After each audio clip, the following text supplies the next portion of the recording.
So tomorrow is Shivaratri, and normally there is a tradition that people would fast during the day, and all night long they don't sleep. They sit and supposedly they're doing upasana of Shiva, and in the morning they take a bath, do puja and all that, and then they break fast and all. This is a tradition.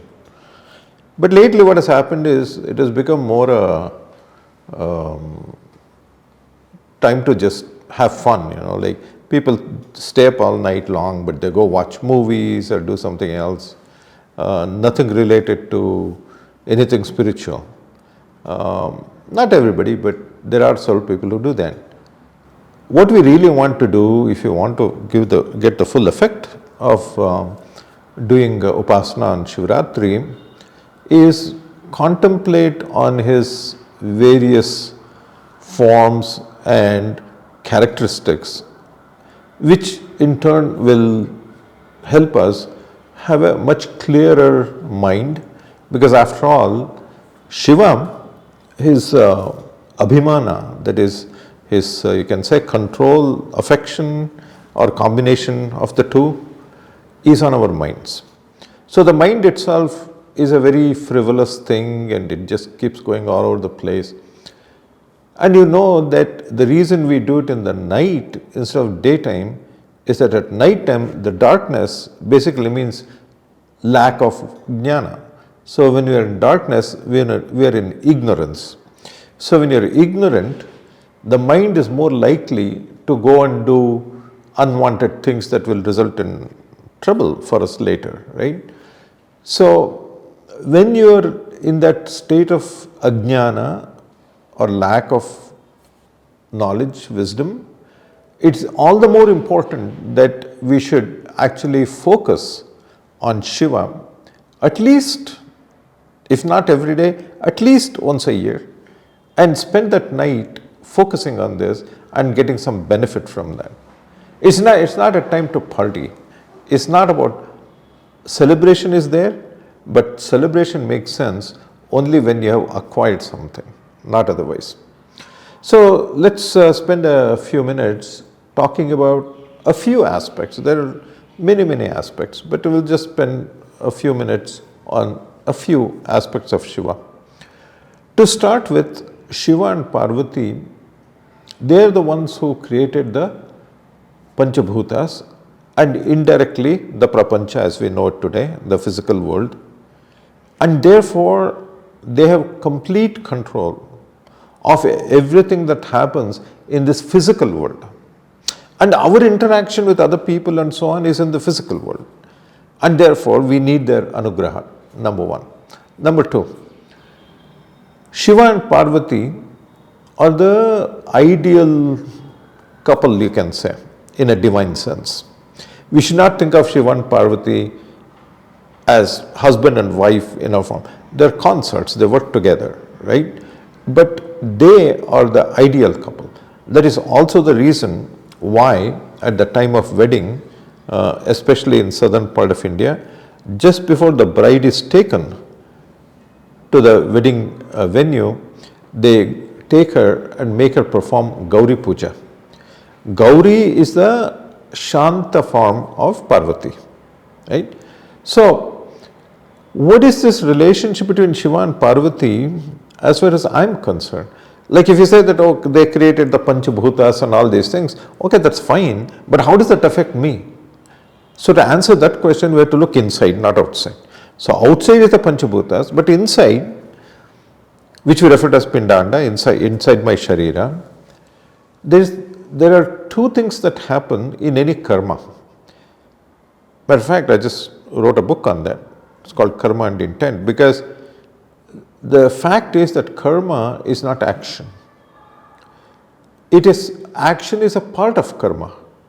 There are three components to that, and the intent or the thought behind the action is perhaps more important than the action itself. Secondly, there is speech, right? So you have thought, speech and action.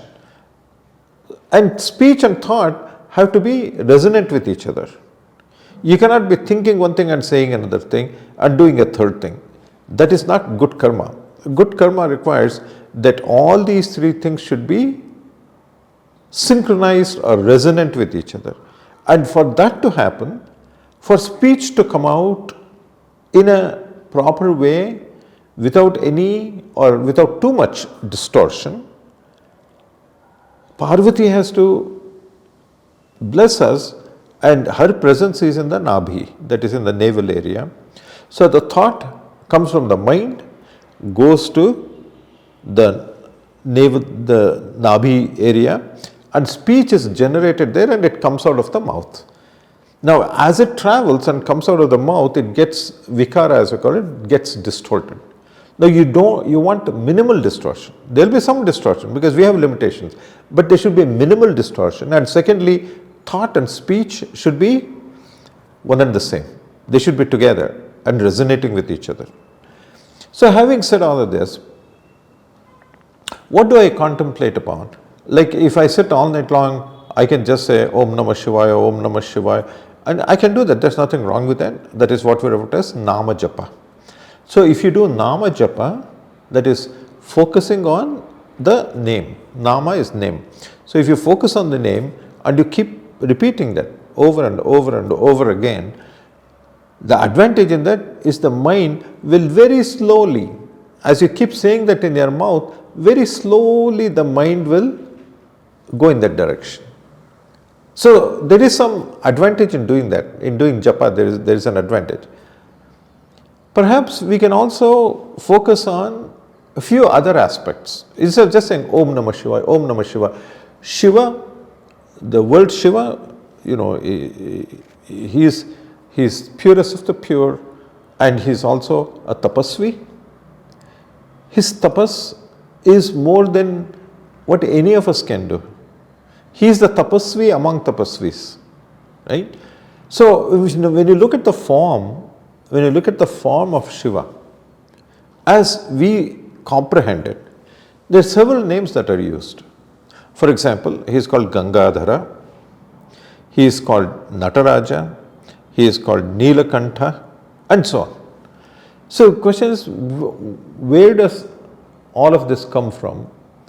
What aspect of his is actually resulting in this word? The difference between us humans and divine beings is that my name need not be actually an attribute of who I am. Whereas in divine beings, the names that we use are also actually indicative of all the different attributes of that particular divine entity. Right? So if you take Shiva, for example, if I close my eyes and try to visualize an image, I can see him standing there in Kailasa, where Ganga is coming down forcefully, and he's catching that Ganga in his braids, jata as we call it, and then very slowly letting it down to the bhumi so that we can actually absorb that or use it without getting blown away by that big flow of energy. So the mind, where he is sitting, what is this indicative of? You can say that, okay, in Kailasa if he is doing something, how does that affect me? I am sitting in Bengaluru, so Ganga will never come here. So how does it bother, how does it affect me? Well, the thing is, again, we are not talking about something external. We are talking about something internal. So what is it? If you look at Ganga, when Bhagirath brought Ganga to earth, right? It actually comes from Vishnupada. From Vishnupada, what flows down is actually a huge torrential flow of good energy. That flow of energy is so big that we cannot actually handle that. Our minds cannot handle that. Now, before we go further, we have to say, what does it mean to say that flow of energy is coming from Vishnupada inside me. Where is this Vishnupada? Well, the answer to that is actually in Purusha Sukta, where it says that in the Vishwa, the Pada is the component of society which has Shudra Manobhava. And Shudra Manobhava means those who offer service to others when they are in need. We are not talking about any jati or anything, we are talking about the nature of a person. If a nature of a person is such that he is always willing and eager to offer service to anybody who is in need and does that as a service to God, that such a person is a Shudra. And that is something that all of us have to imbibe in ourselves. So as we do things as a service to God through society, the energy that comes from that to us internally, we may not be able to handle that. So the mind, for it to be able to handle it, Shiva in the mind, sitting in the mind, he has to stop that. So the question is, how does Shiva stop it? Well, as you notice, if you look at any picture of Shiva, you will see that his jata is all spread and the Ganga is caught in that. So if you think of the jata, which is, hair that is matted, right? So the tapasvis, rishis, they don't comb their hair, right? They never cut their hair, they don't comb their hair. They just go dip in the river and all that. So their hair becomes very matted. That is what you call jata. So the jata of Shiva is representative of the tapas that he does. Now I may not be able to do tapas like Shiva. I know I cannot. But in my own humble way, if I actually do tapas, and tapas here means very deep thinking. So even when I offer something to somebody or I serve somebody, whatever I do, right? If I think about it deeply, that is tapas. And from that tapas, you get tapas shakti. And from tapas shakti comes mantra shakti. Mantra, that is the mind related thing, right? So what happens is your mind will get that mantra shakti coming from tapas shakti, and that is too forceful for us to handle. So what Shiva has to do, and in turn what we have to do by his blessing, is that whatever comes, we need to think deeply about it. The moral of the story is this: when you do something good, do offer service, Hariseva, service to God, through society, through people in need, right? We cannot just become arrogant and say, oh, look at me, I'm great and all these things. So when you do service, you cannot become arrogant and say that, oh, look at me, I'm so great, I do this, I do that, and so on. With humility, you do service to society and think of it as a service to God, whatever you do. Then what happens is that you can do tapas on, that is, think very deeply about every single karma that you are doing. So it is that deep thinking about the karma you are indulging in that actually provides a safety mechanism for you when this energy starts flowing into you. So it's not that Shiva is standing inside with his jata flown. It is your own mind with the tapas, it is giving breaks, and so then energy flows into you in a manner that is manageable. And this is why he is called Gangadhara. Gangadhara means someone who adorns Ganga in his hair, right? So that's one aspect of it. Let's think about Nilakantha, for example, right? So Nilakantha, as all of us know, I think, is that Kantha means the neck region, Neela means blue. And it is said that at the time of creation, when the Samudra Mathana happened, Visha came out, and that Visha, that Shiva drank that Visha, and that is why you see the Neelakantha. Now, in the first place, it's not that Shiva could not digest that Visha.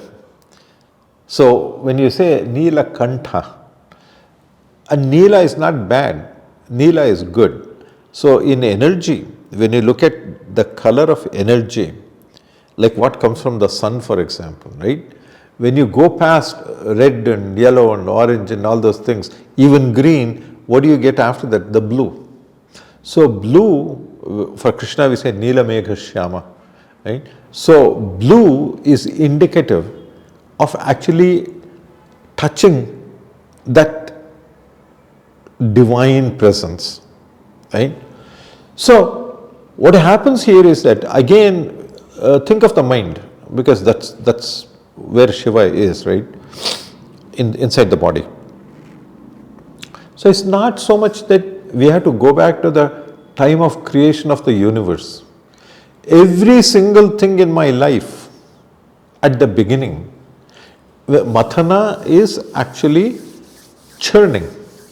So every single thing that do, for example, I may be starting a new studying something new, or I may be starting a new job, or I may be getting married. There's so many new beginnings for us, right?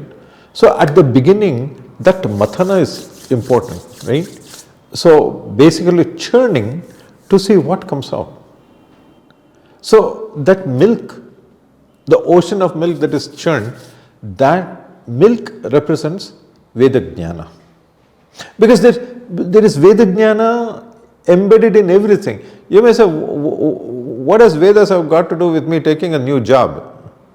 Well, there's everything, because Veda is the collection of all eternal truths. So there's nothing you or I can do that is outside the realm of Vedas. Now whether I know it or not is a different issue, but it cannot be outside of that, because it's a collection of all eternal truths.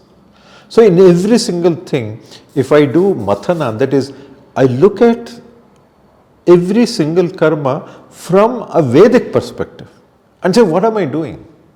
So when you start doing that mathana, what happens is, the very first thing that comes out is Visha. And Visha is not something that is universal. Like what is poisonous for me may not be poisonous for you, or for a different species. You know, what can kill one species need not kill another species, right? So Visha is what is it that is toxic, not so much going to kill, it's what is toxic for me. Because we know that we don't want toxicity. We don't want toxicity in our minds, we don't want toxicity in my thoughts, in my speech, in my action, in everything. I don't want toxicity. So that Visha, why do they show it's in Shiva's Kantha? That's because, what is Kantha? Kantha is the interface between this part of my body and rest of my body. If you think about it, all my 5 jnanendriyas, sensory organs, are all here on the top. All my karmendriyas are below. So all the karmendriyas through which I do things, they're all below, but all the sensory information, all the jnana that I acquire is above. So the thing that connects the jnana and karma, which is very important by the way, which is very, very important, that connection between knowledge, actually we should say jnana because knowledge is not a very good translation, but for right now we'll say knowledge and action. So the interface between knowledge and action is the Kantha. So when you say Shiva absorbs that poison and turns that poison into Nilavarna. So what happens to us is that when I acquire some knowledge and so on and I'm translating to karma, when I do that mathana, that churning at the beginning of anything, any action, any karma, any new endeavor that I'm starting, right? Then what happens is when I first start, the first thing comes out is toxicity. You may say, why is that? Well, because for you to get Amrita, which is what I'm after, first all the toxicity has to be removed out of it. If you don't remove the toxicity, then you don't actually get Amrita, because Amrita, as the word says, Amrita. Mrita means change of form. Amrita means lack of change of form. Right? So I want to be steady. I want to be a sthita prajna. Right? I want to be steady my whole life. I don't want to keep doing one thing today, thinking something else tomorrow, because the mind, as you know, goes all over the place. Yeah. Today you think, hey, this is a great thing I should do. Tomorrow morning you get up there and I don't want to do that. So you have to be steady, the mind has to be steady.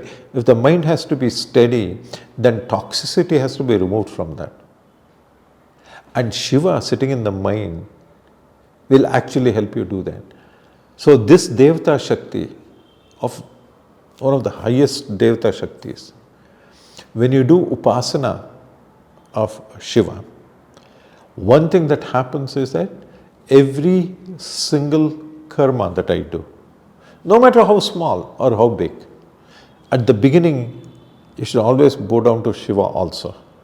Ganapati, Shiva, Bhagavanta. But Shiva's role in this is to actually remove, not so much remove, but transform. Transform the toxicity between thought and action, or knowledge and karma, and turn that into something divine, which is blue in color. So another name that we use for Shiva is Chandrashekhara. Chandrashekara, if you break it up, Chandra is moon, Shekhara something in the shikha, in the head, right? So you notice that there is always Ardha Chandra in Shiva's head, right? So question is, what does that mean? I mean, who walks around with a moon stuck in the head, you know? So obviously it is symbolic.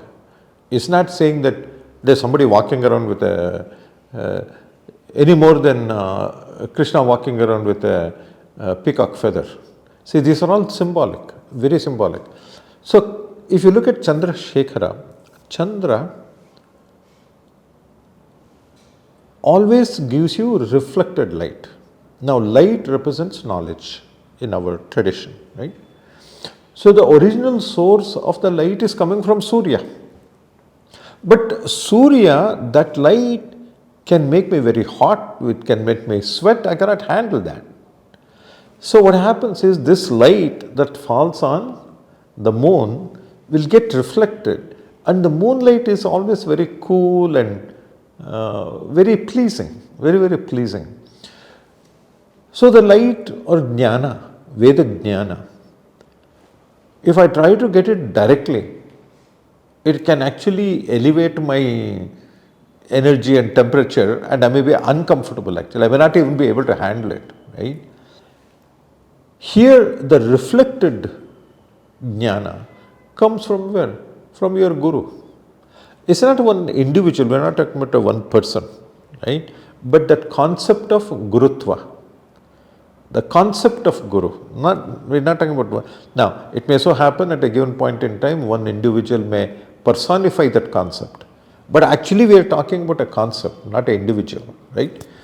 So that gurutva concept or the guru concept is something that will absorb that light or energy or knowledge that I may not be able to handle, and reflect something which is very pleasing to me and something I can absorb also. So in the process, the actual characteristic of that knowledge changes. So what is coming from the Vedas directly and what the Guru is transmitting to you based on that is something that can be very pleasing. So the mind actually is something that can receive this very well. So Shiva, if you do Shiva Upasana, what will happen is you will have actually access to this reflected knowledge, if you will, or that Gurutva concept, and you will get plenty of that reflected, very pleasing knowledge that I can not only enjoy, to use a common word, it's actually more than enjoyment, it is blissful. It's not something that just enjoy with your senses. It's not something that makes you happy. It's something more than that. It's something that makes you blissful. And this is one of the anugraha of Shiva that is resultant from tapas. Let's just use one last name and we'll wrap this up. Another form of Shiva that we see, which is very different from all this, by the way. Different from all this is Nataraja. Nata, Natya means dance. Raja is the king of dance. So then you have to ask yourself, what exactly is dance to start with? Is it just jumping around, or is actual dance something else? When we talk of Natya, Natya and Sangeeta are intertwined. There is no dance without music. You can have music without dance, but you cannot have dance without music, right? So that nada, that music, that is created by the divine. And in this case, in case of Shiva, the nada that it creates is damaru. Damaru, in case you don't know, is like a small drum. So when you think, it's a very, just like Shankanada, they all do different things. Damaru, that happens actually at the time of dissolving of the universe. Now it's not just the universe, you say, so you have to wait for Mahapralaya for this to happen and for Shiva to indulge in cosmic dance. No, at the end of every single thing, if it has to happen in a good way, because when things come apart, it is the Panchabhutas that are brought together that actually creates something. Even our Sharira, made of the Panchabhuta. Even in the Vedas, the thing is that death is not the end of something, it is actually transformation. And the transformation is this Deha that I have made up of the Panchabhutas actually returned back to the 5 Panchabhutas. Right? So at that time, when that happens, that's why, when like you go to cremation ground or something, they call it Rudra Bhumi, right? Because that is where our Pancha Bhautika Deha, that is the body made up of the 5 elements, return back to the 5 elements. And the Jiva is liberated, is no longer bound in this thing.